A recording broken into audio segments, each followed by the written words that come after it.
Hai, Assalamualaikum warahmatullahi wabarakatuh. Saya Ella Nurlaila dengan nomor induk mahasiswa 859945481. Kali ini saya akan membahas tentang simbiosis. Apa itu simbiosis? Simbiosis adalah hubungan timbal balik antara dua makhluk hidup yang berbeda jenis yang tinggal dalam satu waktu tertentu dalam waktu yang lama. Jenis-jenis simbiosis. Ada jenis simbiosis mutualisme, simbiosis komensalisme, dan simbiosis parasitisme. Setiap jenis makhluk hidup memiliki sifat yang unik. Jadi, mari kita bahas satu persatu ya. Selamat menyaksikan. Yang pertama adalah simbiosis mutualisme, yaitu simbiosis yang saling menguntungkan. Dalam simbiosis mutualisme, kedua spesies memperoleh keuntungan dari hubungan tersebut. Contoh mutualisme, kupu-kupu dan bunga, cacing tanah dan tanaman, serta tanaman kacang-kacangan dan bakteri rhizobium. Contoh simbiosis mutualisme adalah kupu-kupu dan bunga. Kupu-kupu mendapatkan nektar dari bunga sebagai sumber makanan, dan bunga terbantu dalam penyerbukan karena serbuk sarinya menempel pada tubuh kupu-kupu dan terbawa ke bunga lain. Lalu, cacing tanah dan tanaman. Cacing tanah mendapatkan tempat hidup dan sisa bahan organik dari tanah di sekitar akar tanaman. Tanaman mendapatkan aerasi tanah yang baik dan unsur hara hasil galian serta kotoran cacing sehingga tanah menjadi lebih subur. Simbiosis mutualisme juga ditemukan pada tanaman kacang-kacangan dan bakteri rhizobium. Bakteri rhizobium itu tinggal di bintil-bintil kacang-kacangan, yang ini ukurannya belum dewasa. Ada bintil-bintil, dan si bakteri rhizobium itu tinggal untuk menjadikan tempat hidupnya di situ dan mendapatkan sari-sari makanan dari akar kacang-kacangan. Sementara si rhizobiumnya bermanfaat karena si rhizobium itu bisa mengikat nitrogen yang merupakan senyawa yang baik untuk pertumbuhan tanaman. Simbiosis komensalisme, satu untung, satu tidak dirugikan. Simbiosis komensalisme adalah hubungan di mana satu organisme diuntungkan, sementara organisme lainnya tidak diuntungkan maupun dirugikan. Contoh komensalisme, pohon sengon dengan tanaman monstera, pohon pinang dengan paku-pakuan, dan pohon turi dengan daun sirih. Parasitisme. Kali ini saya akan menunjukkan simbiosis komensalisme yang ditunjukkan oleh pohon sangon dan tanaman monstera atau sirih gading ya. Lihat di sini dari bawah sampai ke Monsteranya atas. menempel di pohon sengon. Dia dikatakan komensalisme karena mereka berdua itu antara tanaman sengon, pohon sengon dan si monstera, keduanya tidak saling merugikan ya. Karena si monstera ini tinggal hanya untuk mendapatkan tempat hidup dan untuk mendapatkan sinar matahari. Sementara si pohon sengonnya sama sekali tidak dirugikan ataupun diuntungkan.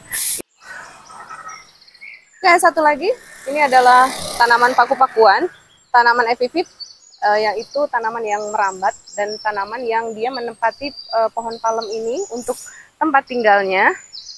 Dia hanya untuk tempat hidupnya dan untuk mendapatkan cahaya matahari tanpa merugikan si pohon palem ini. Jadi pohon palem ini adalah pohon yang tidak mengambil untung atau kerugian yang didapat dari pohon dari tanaman paku-pakuan ini. Ini salah satu contoh simbiosis komensalisme. Ini adalah daun sirih, dan ini adalah pohon petai Cina. Dia hidup merambat sini ke sekitar dahan dari petai Cina.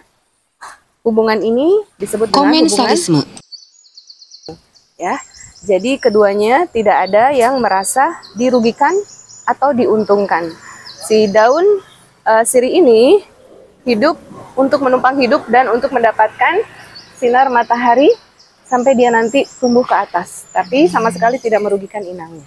Yang terakhir adalah simbiosis parasitisme. Satu untung, satu rugi.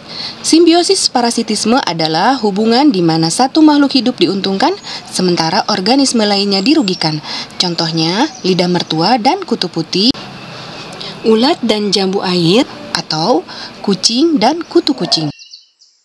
Kali ini saya akan menunjukkan simbiosis satu lagi, yaitu simbiosis parasitisme pada buah jambu air yang ada di pohon ini. Kita lihat, Masya Allah, daunnya sungguh lebat sekali ya. Di antaranya ini yang masih di atas pohon dan ada beberapa juga yang sudah berjatuhan. Kita lihat yang berjatuhan di bawah, ke bawah. Ini di bawah. Coba kita lihat. Ini. Terus kita lihat lebih dekat ini. Ulat diuntungkan karena memperoleh nutrisi dan perlindungan dari buah. Buah jambu dirugikan karena rusak, membusuk, dan tidak bisa tumbuh atau dimakan. Karena itu, interaksi antara ulat dan buah jambu termasuk simbiosis parasitisme, yaitu satu diuntungkan dan satu dirugikan. Salah satu contoh dari hubungan simbiosis parasitisme adalah pada lidah mertua raksasa ini. Ini kita lihat di sini, di lidah mertua ini banyak kutu-kutu putih. Coba dari dekat. Ini sebenarnya putih-putih ini adalah kutu-kutu putih dari sepanjang ujung atas ini sampai ke bawah, dihinggapi oleh kutu-kutu putih ya. Kutu-kutu putih ini jelas sekali kalau semakin banyak semakin lama akan membuat tanaman lidah mertua raksasa ini akan mati. Biasanya daunnya nanti akan menguning ya. Si kutu putih itu mengambil nutrisi dari si lidah mertua raksasa ini ya. Dia mengambil unsur hara.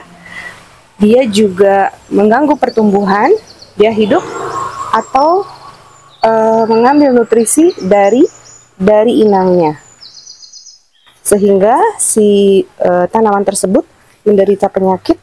Dan hubungan ini bisa kita temukan di sini sebagai hubungan simbiosis parasitisme. Yang terakhir adalah kucing dan kutu. Kutu hidup di kulit atau bulu kucing, mengisap darah sebagai sumber makanannya. Kucing merasa digerugikan karena kucing merasa gatal, tidak nyaman, bisa mengalami iritasi kulit, anemia, bahkan tertular penyakit yang disebabkan oleh si kutu.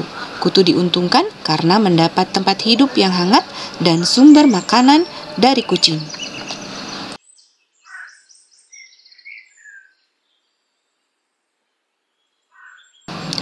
Simbiosis merupakan fenomena alam yang menarik dan rumit.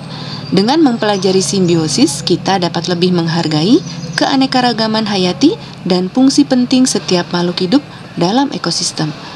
Simbiosis juga mengajarkan kita tentang pentingnya menjaga keseimbangan alam demi masa depan yang lebih baik.